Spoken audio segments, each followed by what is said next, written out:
composite functions. So functions found within functions. That is what is termed as composite function. Given that f of x is equal to 2x plus 1 and g of x is equal to 3x minus 2, we are to evaluate f of g, g of f, f inverse of g, f inverse of g inverse, and then g inverse of f. So for us to remember the f of g, now assuming I tell you to find half of 3, how will you write it? We might write it in this form: half of 3, or half of, as in multiplication, 3, or we write it in this form: half bracket then 3. This is the same language. So if we are to write f of g, now f of g can be written as f, then our bracket, g. This is f of g. But let's not forget that these are functions, and with functions there is a variable with it. So a function always comes with a variable. So for instance, a function f of x giving us 2x plus 1. So it tells us that there are variables within a function. So we can't write this without a variable x. So this, and the variable is within a bracket. So a bracket within a bracket. Then let's introduce this bigger bracket, then our g, then our x in a smaller bracket. Yeah. From the onset, for a function we have f of x or g of x. But in this case, we have the f, but the x is now being replaced with the g of x. So this is the same as f of g of x. We're given f of x as 2x plus 1. So our f of x is equal to 2x plus 1. Then our g of x is equal to 3x minus 2.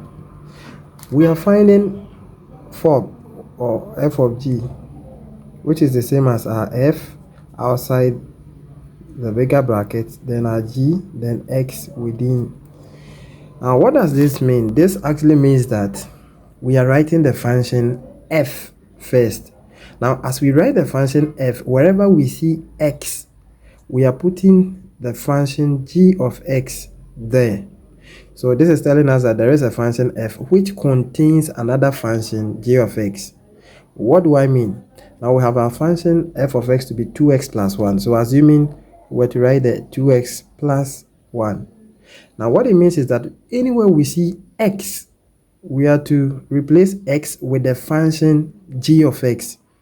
So this is our function f. We are considering this as our x. So we've used g of x to replace the x, or the x variable. So anywhere we see x in our function f, we put in the equation of g of x. So now 2x plus 1 is our f of x. So we have x here. So we'll replace this x with the function g of x. This is what I mean. So 2, now our x is 1. Then let's not forget there is a plus 1. So plus 1.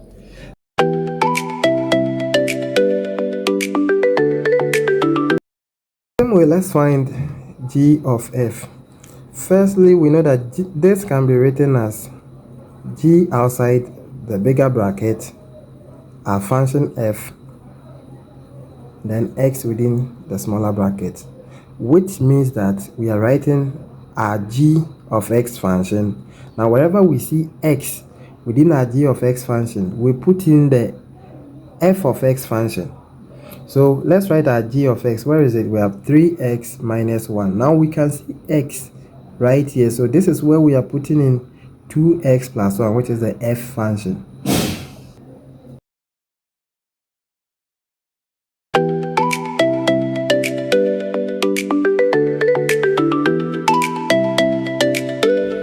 So that is g of f. So this can be written as our f inverse outside the bigger bracket, g of x within. So it means that we are finding f inverse. But one thing we have to take note of is that in the question given, f inverse was not given. F of x was given, so we can find f inverse. Now from the video I did earlier on in our part 2, I taught you guys how to find the inverse of a function. So we'll be using that also here. Now I said that for us to find the inverse of a function, we are going to use 4 particular steps. And the first step is that we have to interchange this with the variable y. So our y is equal to 2x plus 1. Then we interchange the positions of x and y. So x is now equal to 2y plus 1. Then we make y the subject. So this will be x minus 1 is equal to 2y. And we divide through so that our y will be equal to x minus 1 over 2. Then finally we bring back the f inverse of x minus 1 over 2. So we now have f inverse. After getting f inverse, now anywhere we see x in our f inverse, we put in g of x. I hope you understand what I'm saying. So anywhere we see x within our f inverse function, we put in g of x.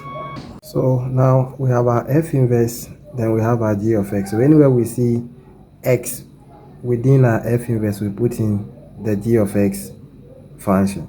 So this is now we have x here, so let's put 3x minus 2 and where we have x, we have 3x minus 2.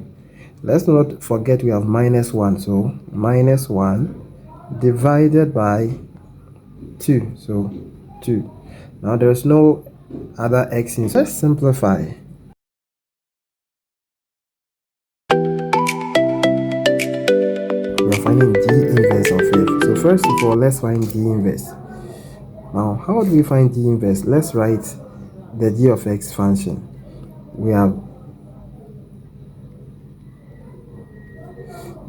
3x minus 2, and we said that first of all let's replace g inverse of x with y. So y is equal to 3x minus 2. Then let's interchange the positions of x and y. So x is now equal to 3y minus 2. And we'll make y the subject of the equation. So x plus 2 is equal to 3y. Where our y is now equal to x plus 2 over 3. Then finally we bring our g inverse, so g inverse of x, which is equal to x plus 2 over 3. Now we found g inverse, and the question we are solving is that we have to find g inverse of f. Now we have g inverse, we have f of x. So what it means is that our g inverse will be outside the bigger bracket, then our f of x within the brackets. So we are writing the g inverse function, and anywhere we see x within g inverse, we put in the f of x function. So now our g inverse function is x plus 2. Now we have x here. Now what is the f of x function? That is 2x plus 1. So let's replace x with 2x plus 1. So we have 2x plus 1, then plus the 2 here, divided by 3 over 3, and that is the answer.